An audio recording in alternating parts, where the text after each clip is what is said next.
mint julep starts with a crushed ice. Yeah. Okay. I'm gonna blend it with some really good hard ice, but crushed ice tends to not only taste amazing and look amazing, crushed ice holds onto a lot of sugar and herbs and high proof whiskey.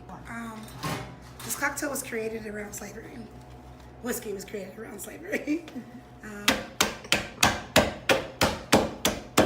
So back then they didn't have bags of ice, they had a big block of ice. So you're really like chiseling off what you needed. So if you want it crushed, you crushed it. So this is what you serve it with the crushed ice. This ice you're actually going to pour something over. Ice is good. Hard ice is a great blender. Uh-huh. I think of ice, and most bartenders think of ice like the fire on the stove. We can't do anything without good ice. So when you get good ice, you just like, oh my goodness, I can really get to shaking and really get to working here. So they call for powdered sugar then. At this point, it's kind of refined and super light. So just some good hard sugar. Current days, we're making simple syrup, which is just sugar and water, equal parts. But I like to make the mint julep the authentic way, which is just a nice heaping helping of sugar. Just kind of cover the ice there.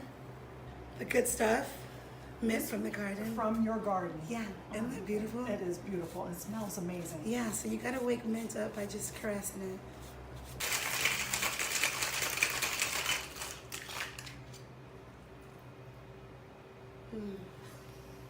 The sweet smell of whiskey in the morning. The sweet smell. I love it. A mint julep in the morning. I mean, why not? Why? I didn't get the rule book that said we can't have a mint julep For breakfast. for breakfast. You know? Some have coffee. That's a lot of caffeine. How about whiskey Whiskey. and herbs?